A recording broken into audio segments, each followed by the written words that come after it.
సార్వత్రిక ఎన్నికల్లో భాగంగా రేపు రెండో విడత పోలింగ్ జరగనుంది. ఈ రెండో విడతలో 12 రాష్ట్రాలు, ఒక కేంద్రపాలిత ప్రాంతంలోని 96 నియోజకవర్గాలకు పోలింగ్ నిర్వహించనుంది ఎలక్షన్ కమిషన్. అస్సాంలో 5, బీహార్లో 5, ఛత్తీస్గఢ్లో 3, జమ్మూ కశ్మీర్లో 2, కర్ణాటకలో 14, మహారాష్ట్రలో 10, మణిపూర్లో 1, ఒడిశాలో 5, తమిళనాడులో 38, త్రిపురలో 1, ఉత్తరప్రదేశ్లో 8, బెంగాల్లో 3, పుదుచ్చేరిలో 1 స్థానానికి 18న పోలింగ్ నిర్వహిస్తున్నారు.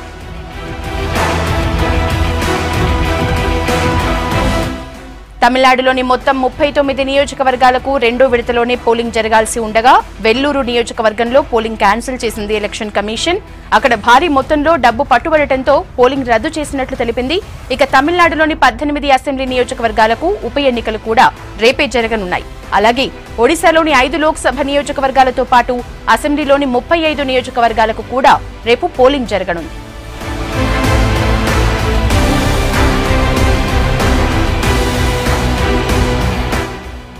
రేపటి పోలింగ్ ఏర్పాట్లు పూర్తి చేసింది ఎలక్షన్ కమిషన్. ఇప్పటికే ఎన్నికల సిబ్బంది కేంద్రాలకు చేరుకున్నారు. సెక్యూరిటీ కూడా ఫుల్ టైట్ చేశారు.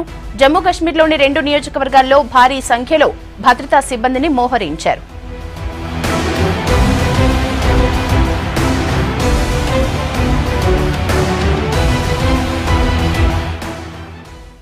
రెండో విడత ఏర్పాట్లు, ప్రచారం తీరుపై మరిన్ని డీటెయిల్స్ భరత్ లైవ్ లో అందిస్తారు. భరత్, ఈ రెండో విడతకు అన్ని ఏర్పాట్లు పూర్తయినట్లేనా? డీటెయిల్స్ ఏంటి?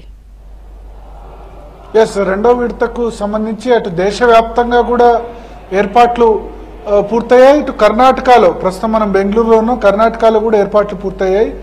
మొత్తం కర్ణాటకలో 28 పార్లమెంట్ సీట్లుంటే 14 పార్లమెంట్ సీట్లో ఇక్కడ మొదటి విడత పోలింగ్ జరగనుంది. మరొక 14 పార్లమెంట్ సీట్లో 23వ తేదీ పోలింగ్ జరగనుంది. సో 23వ తేదీ నాటికి సౌత్ ఇండియా మొత్తం కూడా పోలింగ్ కంప్లీట్ అవుతుంది. ఆల్రెడీ ఆంధ్రప్రదేశ్, తెలంగాణ కంప్లీట్ అయ్యాయి. ఇవాళ రేపు కర్ణాటకలో 14 స్థానాలు, తమిళనాడులోని 38 పార్లమెంట్ స్థానాలు కంప్లీట్ కానున్నాయి. ఆ తర్వాత కేరళలో 23 స్థానాలు, కర్ణాటకలోని మిగిలిన 14 పార్లమెంట్ స్థానాలు. దీంతో సౌత్ ఇండియా మొత్తం కూడా పోలింగ్ 23rd ఫేజ్ లోనే కంప్లీట్ కానుంది. ఇక కర్ణాటక విషయానికి వస్తే ఈ 14 పార్లమెంట్ స్థానాలు ఎక్కడైతే పోలింగ్ జరిగేది ఉన్నాయో ఈ 14 స్థానాలు కూడా సౌత్ ఇంటీరియర్ కర్ణాటక, అంటే దక్షిణ కర్ణాటక ప్రాంతంలో ఎలక్షన్స్ నిర్వహిస్తున్నారు.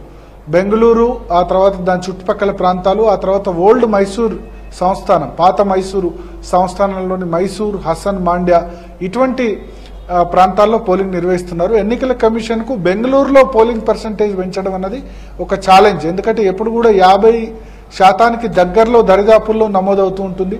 మనం చూసాం మొన్న హైదరాబాద్లో అయితే చాలా తక్కువ పోలింగ్ పర్సంటేజ్ నమోదైంది. అందులో అసెంబ్లీ ఎలక్షన్స్ అంటేనే అంతే కొంచెం ఎక్కువ పోలింగ్ పర్సంటేజ్ నమోదయ్యేందుకు అవకాశం ఉంటుంది. పార్లమెంట్ అంటే ఇంకా నాయకులు కూడా పెద్దగా ఇంట్రెస్ట్ చూపరు కాబట్టి ఓటింగ్కు తరలించేందుకు కూడా ఇబ్బంది ఉంటుంది. సో అట్లీస్ట్ 55+ ఉండాలని ఇక్కడి అధికార యంత్రాంగం భావిస్తోంది. డిసేబుల్డ్ ఓటర్స్, అంటే దివ్యాంగులు ఎవరైతే ఉన్నారో వాళ్ళందరికీ కూడా ఉచితంగా రవాణా సదుపాయం పోలింగ్ సెంటర్ వరకు కల్పించాలని కర్ణాటక ఎలక్షన్ కమిషన్ ఇక్కడ లోకల్ అధికారులు నిర్ణయించారు. ఓలా సంస్థ, ఓలా క్యాబ్ సంస్థ కూడా ముందుకు వచ్చింది. వాళ్ళందరినీ ఫ్రీగా, ఎంతమంది అయితే దివ్యాంగులు ఉన్నారో వాళ్ళందరినీ కూడా వాళ్ళ స్వస్థలాల నుంచి పోలింగ్ సెంటర్ వరకు ఫ్రీగా రవాణా సదుపాయం కూడా కల్పిస్తామని చెప్పారు. మొత్తానికి అరేంజ్మెంట్స్ అన్ని అయితే పూర్తయ్యాయనే చెప్పొచ్చు. యశోద, భరత్, కర్ణాటక పరిస్థితి విషయంలో ముఖ్యంగా ముఖ్య నేతలు ఎవరెవరు పోటీలో ఉన్నారు అక్కడ?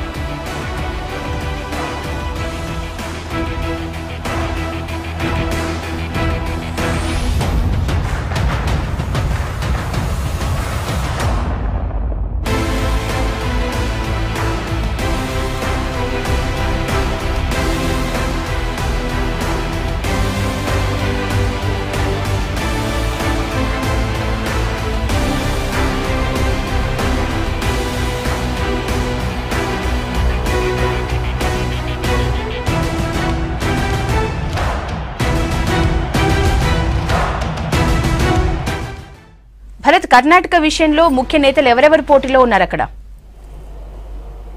ఇప్పుడు మొదటి ఫేజ్ చూస్తే గనక ఇది దక్షిణ కర్ణాటక ప్రాంతం. నిజానికి ఒక బెంగళూరు సిటీ తప్ప మిగతా అన్ని ప్రాంతాల్లో కూడా బీజేపీ ప్రాబల్యం చాలా తక్కువ ఉంటుంది. ఎందుకంటే ఈ ఓల్డ్ మైసూర్ సంస్థానంలో ప్రధాన పోటీ కూడా కాంగ్రెస్ అదేవిధంగా జనతాదళ్ ఎస్ మధ్య ఉంటుంది. అయితే కాంగ్రెస్ జేడీఎస్ రెండు పార్టీలు కూడా ఇప్పుడు అలయన్స్ లో ఉన్నాయి కాబట్టి 7 స్థానాల్లో జేడీఎస్ పోటీ చేస్తుంది, 7 స్థానాల్లో కాంగ్రెస్ పార్టీ పోటీ చేస్తుంది. ఒక విధంగా చెప్పాలంటే ఇప్పుడు పోలింగ్ జరుగుతుంది.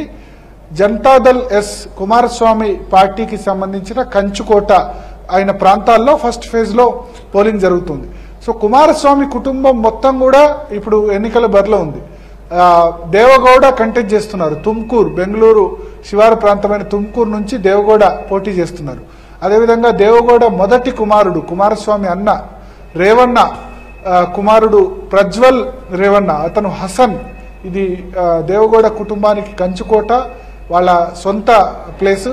హసన్ నుంచి ప్రజ్వల్ రేవన్న కంటెస్ట్ చేస్తున్నారు. ఇటు మాండ్యా నుంచి నిఖిల్ కుమారస్వామి కుమారుడు కంటెస్ట్ చేస్తున్నారు. సో వాళ్ళ ఫ్యామిలీకి సంబంధించిన ఇంపార్టెంట్ పర్సన్స్ అంతా కూడా ఈ ఫస్ట్ ఫేజ్ లో ఉన్నారు. దీంతో ఎట్టి పరిస్థితుల్లో గెలవాలి అన్నది జేడీఎస్ లక్ష్యంగా కనిపిస్తోంది. చాలా పెద్ద ఎత్తున డబ్బులు కూడా ఈ అన్ని ప్రాంతాల్లో కూడా అన్ని పార్టీలు వెదజల్లుతున్నాయి. ఎస్పెషల్లీ మీరు ముఖ్యమైన క్యాండిడేట్స్ అన్నారు కాబట్టి మాండ్యా నుంచి సుమలత కంటెస్ట్ చేస్తున్నారు. సినీ నటి, తెలుగు సినీ నటి. ఆమె అంబరీష్ ను వివాహం చేసుకున్నారు. అంబరీష్ వక్కలిగా వర్గానికి సంబంధించిన చాలా పెద్ద నేత. మాండ్యాలో చాలా మంచి పేరుంది. కాంగ్రెస్ పార్టీలో ఆయన ఉన్నారు. అయితే ఒక 3 నెలల క్రితమే ఆయన చనిపోయారు. దాంతో సుమలత తాను పోటీ చేస్తా అని ప్రకటించారు. కానీ పొత్తులో భాగంగా కాంగ్రెస్ పార్టీకి ఈ సీటు వెళ్లకుండా జేడీఎస్కు వెళ్ళింది. జేడీఎస్ అక్కడ కుమారస్వామి కుమారుణ్ణి రంగంలోకి దిగించింది. బీజేపీ కూడా సుమలతకు సపోర్ట్ చేస్తుంది. అక్కడ క్యాండిడేట్ ను మొత్తం 28 లోక్సభ స్థానాల్లో 27 స్థానాల్లో బీజేపీ పోటీ చేస్తూ కేవలం ఒక్క మాండ్యా సీట్లో మాత్రం కంటెస్ట్ చేయట్లేదు. ఇక్కడ సుమలతకు సపోర్ట్ చేస్తుంది. సో ఈ పోరు మాండ్యాలో కుమారస్వామి కుమారుడు గెలుస్తాడా సుమలత గెలుస్తాడా అన్నది హై వోల్టేజ్ పోరు ఇక్కడ మనకు నడుస్తుంది. ఇక బెంగళూరు సిటీలో బీజేపీ జనరల్ గా ఎప్పుడు కూడా అడ్వాంటేజ్ ఉంటుంది. లాస్ట్ టైం బెంగళూరు సిటీ పరిధిలో ఉన్న 3 సీట్లకు గాను 3 సీట్లను కూడా బీజేపీ కైవసం చేసుకుంది. ఇక ఓవరాల్ గా చూసుకుంటే దేవగౌడ మాజీ ప్రధాని తుమ్కూరు నుంచి ఆయన పోటీ చేస్తున్నారు. ఆయనైతే హసన్ నుంచి ఎప్పుడు కూడా పోటీ చేసేవాళ్ళు. హసన్ ఆయన సొంత ప్లేసు. అయితే ఈసారి సేఫ్ సీటును తన మనవడికి వదిలేసి ఆయన తుమ్కూరు నుంచి పోటీ చేస్తున్నారు. గట్టి పోటీ బీజేపీ నుంచి ఎదుర్కొంటున్నారు. కాంగ్రెస్ జేడీఎస్లు ఓటు బ్యాంక్ కలిస్తే ఈ 14 సీట్లలో దాదాపు 7-8 సీట్లు ఈజీగా రావడం ఖాయం. కానీ రెండు పార్టీల నేతలు కింది స్థాయిలో కలుస్తారా లేదా అన్నదే క్వశ్చన్. ఇంకొకటి ఏంటంటే ఈ రెండు పార్టీలదే ప్రధానంగా ఉండడం వల్ల యాంటీ ఓట్ అన్నది కొంత బీజేపీకి షిఫ్ట్ అయ్యే అవకాశం ఉంది. సో ఈ ఫేజ్ గనక పర్ఫామ్ బాగా చేస్తే బీజేపీకి సెకండ్ ఫేజ్ లో కూడా అడ్వాంటేజ్ ఉంటుంది. ఎందుకంటే సెకండ్ ఫేజ్ అంతా కూడా నార్త్ కర్ణాటక. అక్కడ లింగాయతులు చాలా పెద్ద సంఖ్యలో ఉంటారు. లింగాయతులు ట్రెడిషనల్ గా బీజేపీకి సపోర్ట్. ఇప్పుడు పోలింగ్ జరిగే ప్రాంతాల్లో ఎక్కువగా వక్కలిగాలు ఉంటారు. అది జేడీఎస్ కు లేకపోతే కాంగ్రెస్ కు ప్రాధాన్యం ఉన్న ప్రాంతాల్లో ఇప్పుడు పోలింగ్ జరుగుతుంది. వాళ్ళ ప్రాబల్యం ఉన్న ప్రాంతాల్లో అయితే ఇద్దరు కలిసి వాళ్ళు రంగంలోకి దిగుతున్నారు. సో హై వోల్టేజ్ అయితే పోరైతే కనబడుతుంది. కేంద్ర మంత్రి సదానంద గౌడ బెంగళూరు నార్త్ నుంచి పోటీ చేస్తున్నారు. తర్వాత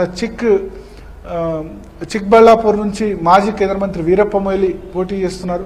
సో అతిరథ మహారథులంతా కూడా కర్ణాటకలో ఫస్ట్ ఈ ఫేజ్ లోనే వాళ్లకు సంబంధించిన పోలింగ్ ఉంది.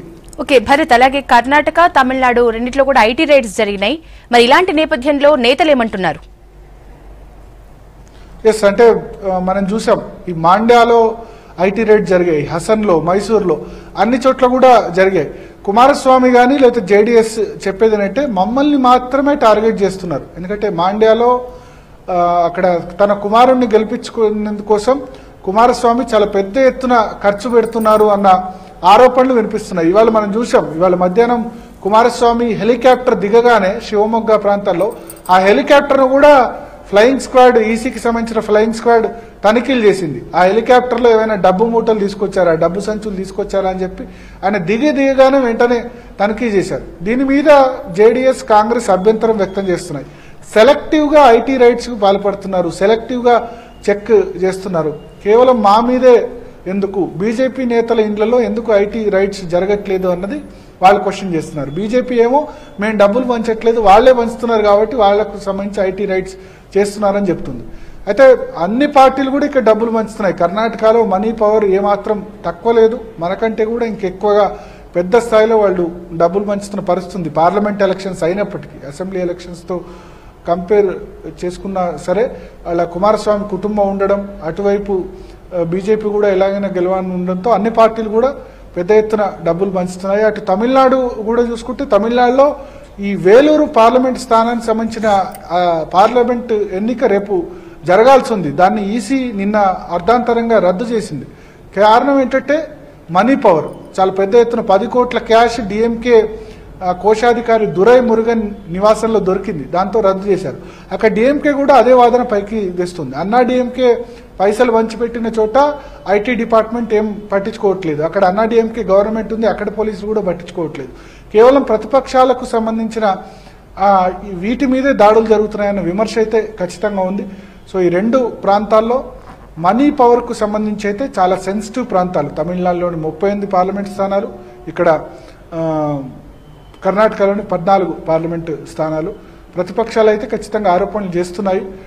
బీజేపీకి సంబంధించిన హస్తం ఉంది, ఐటీ డిపార్ట్మెంట్ సొంత ప్రయోజనాలకు వాడుకుంటుందన్న విమర్శ అయితే ఖచ్చితంగా వినిపిస్తుంది. భరత్, అలాగే ఈ రెండో విడతలో పార్టీల ప్రచారం ఎట్లా ఉంది? ముఖ్యంగా కర్ణాటకలో చూస్తే బీజేపీ ఒంటరి పోరు చేస్తోందని అనుకోవచ్చా? ఎస్, అంటే జేడీఎస్ కాంగ్రెస్ నిజానికి ఈ రెండు కలిస్తే 50% ఓటు బ్యాంకు ఉండాలి.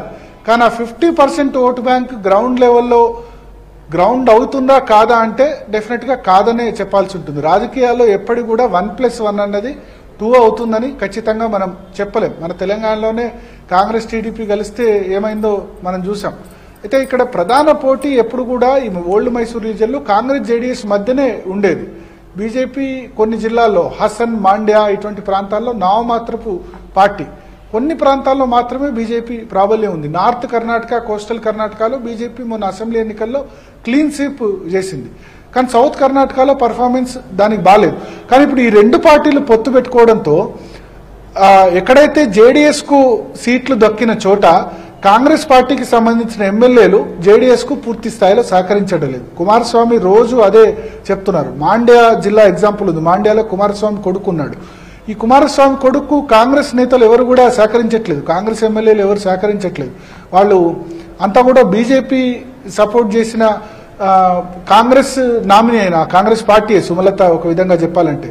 ఎందుకంటే అంబరీష్ భార్య, అంబరీష్ చనిపోయినప్పుడు కూడా ఆయన కాంగ్రెస్ పార్టీలో ఉన్నారు. ఇక్కడ విచిత్రం ఏంటంటే కాంగ్రెస్ పార్టీలో ఉన్న సుమలతకి ఇక్కడ బీజేపీ సపోర్ట్ చేస్తుంది. అంటే ఒకవేళ ఎన్నికల్లో గెలిస్తే పార్లమెంట్ ఎన్నికల్లో ఆమె తమ వైపు వస్తారని ఆశిస్తుంది బీజేపీ.